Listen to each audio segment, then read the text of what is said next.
How's it going, everyone? My name is Freddy Pie, and today I'm going to be reacting to evolution of Xbox consoles. Let's go.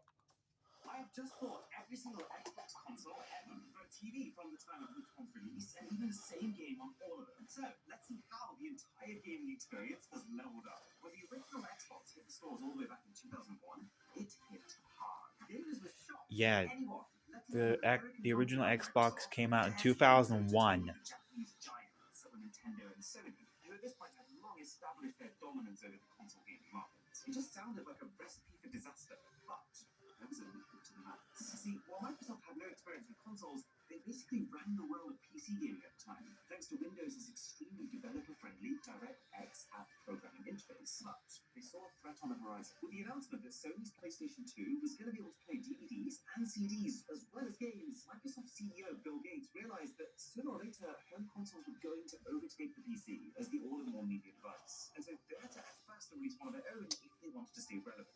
The solution? Xbox. Barely fits on my table. Inside you get the power cable, you get an old school TV adapter, the controller. Holy moly, this thing is chunkier than I remember. There's some manuals, and then the console. This is huge. And what Microsoft did here is really clever. They built the Xbox in a very similar way to how you would build a PC. Wow. PC parts like an Ethernet port for online access and built-in 8 GB hard drive, which was the first for any console. And this allowed them to also transfer over that Windows DirectX programming interface to this console, which is actually how we ended up with the name Xbox. And all of this Xbox 360. It's incredibly easy to bring PC games to it. Oh, yeah, and it was also the most powerful console in the world. Microsoft were very aware that they needed to compete with the PlayStation 2 specs to make the Xbox a success, but what they decided to do instead was to completely exonerate them. With literally double the PS2 system memory at 64 megabytes of RAM, Xbox became the obvious choice for the most ambitious developers, like Bungie, who created the most important game in Microsoft's entire history. Halo. I gotta say, something about it really appeals to me. Halo. Hyper-real indoor and outdoor Halo. To some extent, they probably knew how much of an impact this game was gonna have. Let's get this console on. I really miss consoles having moving parts like this. It's just so satisfying and tactile. Something about having an old console paired with an old TV. It completes the experience. I can't forget this bad boy over here. I still can't believe this is a legitimate controller that Microsoft actually released. I feel like I'm holding like a boomerang. It definitely makes you feel like you're about to do some serious damage. Got player 1, player 2, player 3, player 4. This is what I miss about modern gaming. Like your friends would just come over to your house, they bring their controllers with them, they plug them into your machine, and you can just play on the couch together. Oh my god. This is such a cool startup animation. Microsoft did such a good job of making this appeal to the gamer. Oh my god. They absolutely smashed it with this soundtrack. Quoting it now, this is going on my funeral. It's a bit dark, actually. Normal difficulty. It's my first time in a while. You know what? Preposterous dimensions aside, this is actually quite comfortable and ergonomic. You can totally see how Halo became such a mainstay. It's a combination of the graphics, the gameplay, the soundtrack.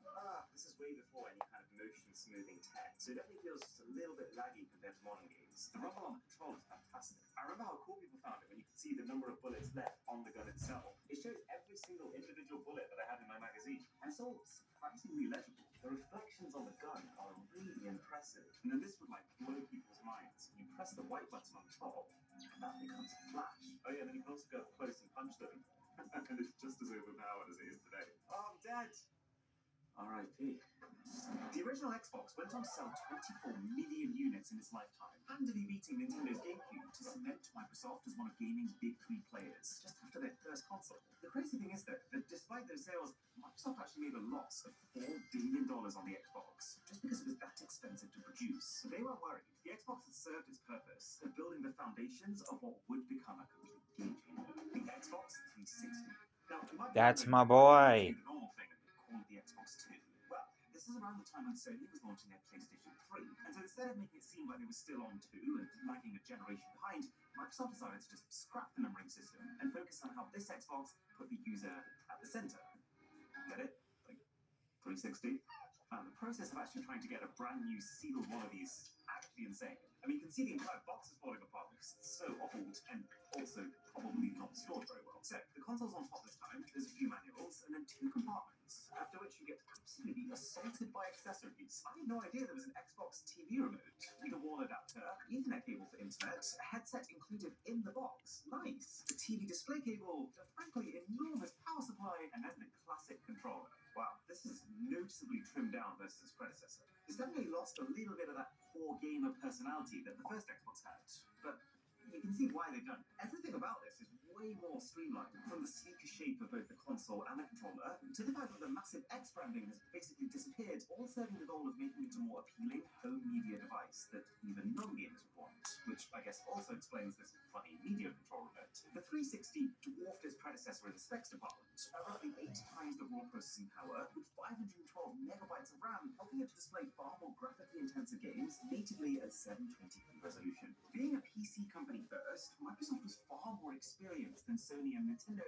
in internet devices. And so they used this advantage to make sure that this Xbox had the fastest internet hardware, and that Microsoft's online servers were the most reliable. And while the original Xbox did also have some online capabilities, with the 360 they built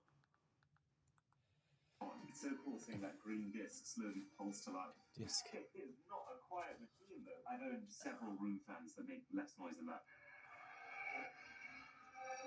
That is iconic. And that is flexing the 3D power of this console. So this middle button is like your portal to the online features. There's so many things to do here. This is such a great user interface for a console. It's colorful, it's fast, it's clear, and I guess most importantly, it keeps you connected to your friends. It kind of feels a bit like a PC, but you connect to your TV. You've actually got the Windows logo here. I really wish the online servers were still up. All those kids spending their entire evenings screaming obscenities at people's moms. Good times. So straight away, you can notice the higher resolution of this. Xbox. And then there was the 360 Really? Slim that you could get bundled. Oh, that's my console. My Microsoft's motion console. camera answer to Nintendo's wildly successful Wii, which Microsoft hyped up enormously, only to forget to release any good games on it. To be fair, I remember being blown away when I first played Kinect Adventures, but let's be honest, it's no Halo. The 360 Slim was quieter and drew less power than the base version, which was enough to make it quite a popular machine. So, Microsoft decided to make lots of versions. The Arcades, the Pro, the Elite, the 360e, and overall, it's fair to say they did enough things right to almost quadruple the last console sales to 84 million. And it's up to the channel. On the surface, though, it might not be obvious why. See, what made the 360 such a hit was its combination of gaming, online play, and its dual purpose as a media box. So, with the next generation Xbox One, they decided to run with those core traits. They showcased the Xbox One as being this smart media box of the future, being able to seamlessly juggle with television and gaming, and actually being always online, which might have been okay, but it's just the way they went about it went down like a ton of bricks. Because it wasn't just that the Xbox One could be always online, it had to be to function. It had a system that would assign any game you buy specifically to your account, so you couldn't buy or sell used games. They spent so much time talking about TV that it didn't even feel like the launch of a next-gen games console. They called it the Xbox One, even though it was the third Xbox. And the most damning of all was that instead of forgetting about Kinect after its failure last gen, Microsoft instead decided to bundle their next Kinect 2.0 with every single Xbox One, pushing the price up to a whole $100 more. Is that my than Sony's Wii PlayStation 4. U? All you need to do is to see the difference in audience reaction to know how this generation was about to At go. $399. 429 pounds in the UK. You could say that gamers were inconsolable, but the sad part of it is that there's quite a lot to like here. The box is split nicely into two key compartments. One half has a new, way nicer, sleeker headset, huge power supply again, an HDMI cable, mains plug, and then a completely redesigned controller. The second compartment is, well, the console, which is designed to be mostly just a black box so that it would fit well in people's living rooms. Also, Xbox One was not messing around in the power department. While the Xbox 360 was around 8 times more powerful than the original Xbox, this monster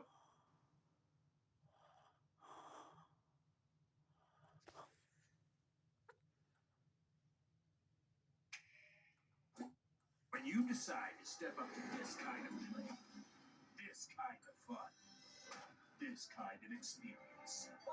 Hey guys, let the games begin. Nintendo Switch 2. Welcome to Visible, the ultimate wireless hack. It's one line, powered with unlimited data on Verizon's 5G network for just $25 a month. Stream, scroll, browse, and connect with great coverage, plus unlimited hotspot included. That's a top-tier network at a budget-friendly cost. But you already knew all that, didn't you? Visible. Live in the know. University of Maryland Global Campus isn't just an innovative state school. It's a school for real life. Monster was around 16 times better than the 360, or 125 No. times the original. It's basically a full-on No. PC with 8 gigabytes of RAM, supporting its now. I'm very disappointed in you. Even the game boxes have had a bit I'm of a talking to facelift. my The Xbox. One game packaging looks so much more modern to me. Right. And new controller time as well. I'm a huge fan of the Xbox One controller. This is such an overhaul. This is really careful blend of both matte and glossy parts. This looks very pro.